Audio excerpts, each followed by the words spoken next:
જો તમને આ રેસીપી પસંદ આવી તો લાઈક કરજો, શેર કરજો અને સબસ્ક્રાઇબ કરજો। આપણે સ્પેશિયલ કાચા કેળાનું શાક બનાવવાનું છે તો તેના માટે મેં અહીં કિલો 1 કેળા લીધેલા છે। એકદમ તાજા અને એકદમ લીલા કલરના કેળા લેવાના। સૌપ્રથમ તો પહેલાં આપણે કેળાની છાલ ઉખેડી લેશું અને ટુકડા કરી લેશું।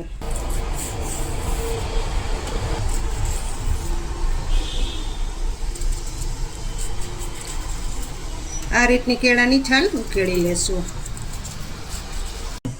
આ રીતની છાલ ઉખેડી અને તેના ટુકડા કરી લેશું।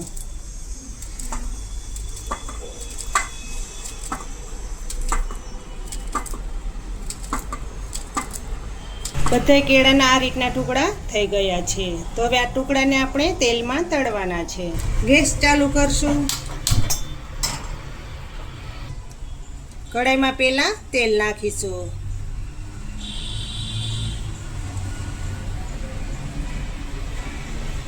તેલ સરસ રીતે ગરમ થઈ ગયું છે તો તેમાં કેળાના ટુકડા નાખી દેશું।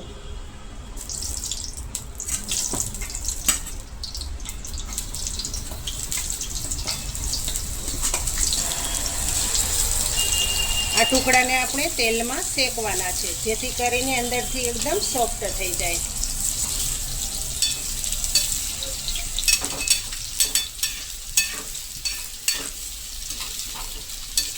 આ રીતે ચમચા વડે હલાવી લેવાના જેથી કરીને તળિયે ટુકડા બેસી ન જાય।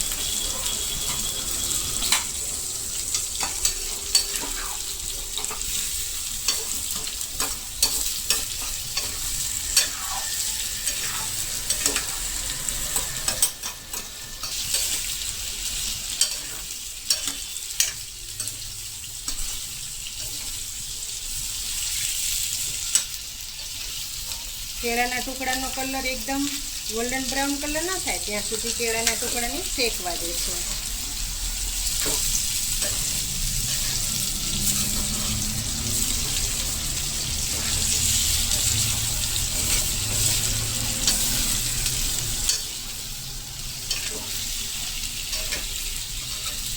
આપણે એકદમ નવી ટ્રીક સાથે રેસીપી શેર કરવાની છે। આ રીતના ટુકડાને થવા દેવાના। આપણે એકદમ નવી ટ્રીક સાથે શાક બનાવવાનું છે તો વિડીયો પૂરેપૂરો જોજો જેથી કરીને તમે પણ આવી નવી નવી રેસીપીઓ જોઈ શકો। આપણે આ ટુકડાને એક થાળીમાં કાઢી લેશું।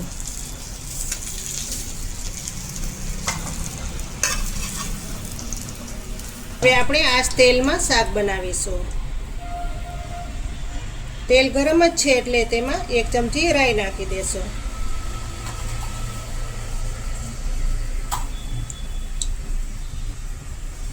રાઈને સરસ ફૂટવા દેશું।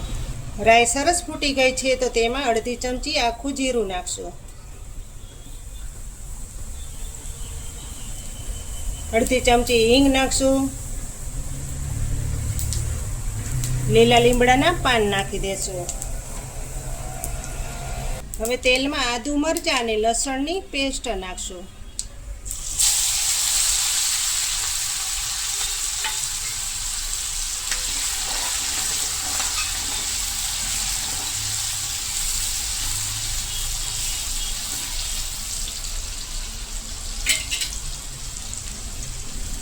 હવે તેમાં ડુંગળીની પેસ્ટ નાખી દેશું। બધું બરાબર મિક્સિંગ કરી લેશું।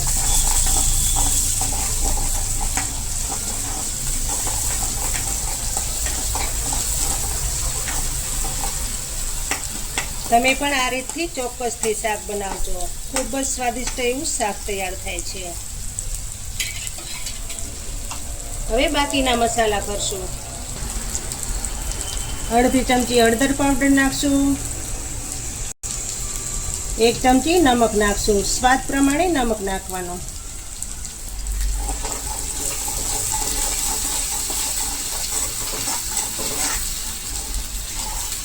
જોઈ શકો છો ને મસાલા સરસ રીતે શેકાઈ ગયા છે। આ રીતના મસાલા થઈ જાય પછી તેમાં ટમેટાની પ્યોરી નાખશું। અહીં મેં 3 ટમેટાની પ્યોરી બનાવેલી છે।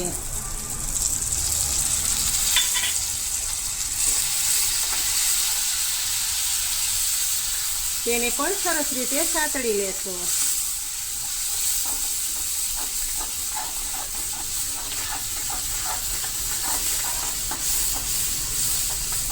આ રીતનું તમે શાક બનાવશો એટલે બધા આંગળા ચાટતા રહી જશે.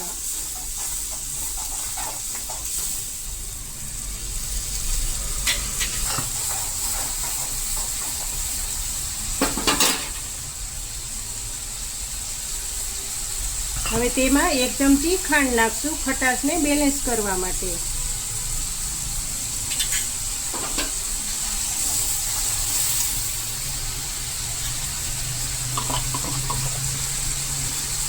એક ચમચી ધાણા જીરાનો પાવડર નાખશું.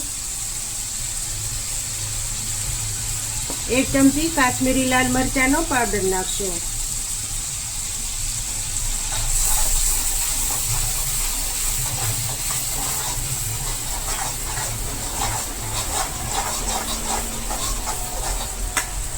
અહીં મેં ગ્રેવીને ઘાટી બનાવવા માટે સિંગદાણાનો પાવડર કરી લીધેલો છે.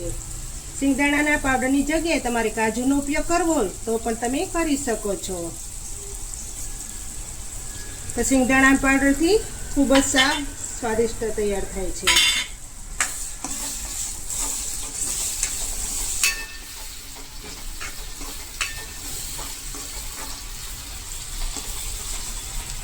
હવે આ સમયે કેળાના ટુકડા નાખી દેવાના.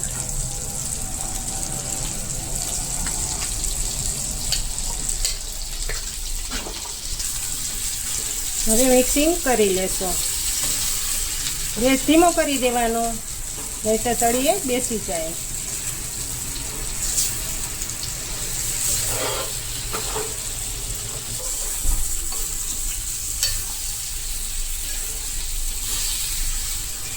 જોઈ શકો છો ને શાક કેટલું સરસ તૈયાર થશે.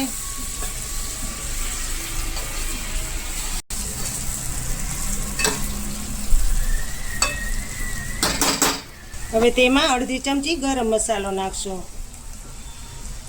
હવે આપણે આ શાકને રસાવાળું બનાવવાનું છે તો તેમાં પાણી નાખીશું.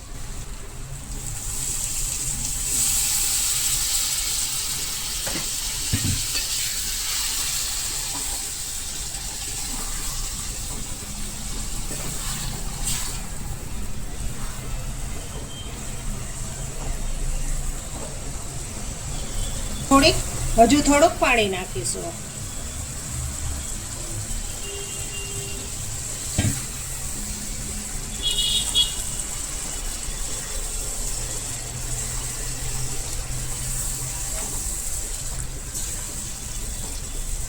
ટેસ્ટ કરી લેવાનું જ ખારું છે કે મોળું.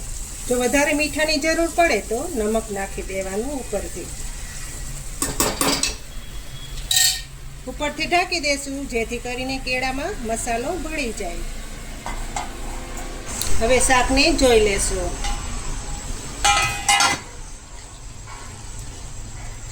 શાકમાંથી તેલ છૂટું પડી ગયું છે. હવે ગેસ બંધ કરી દેશું અને શાકમાં લીલા ધાણા નાખી દેશું. આ શાક તમે રોટલા અથવા રોટલી સાથે ખાઈ શકો છો.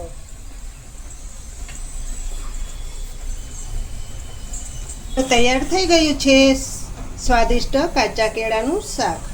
તમને જો આ કાચા કેળાના શાકની રેસીપી સારી લાગે તો મારી ચેનલને લાઈક, શેર અને સબસ્ક્રાઈબ ચોક્કસથી કરજો.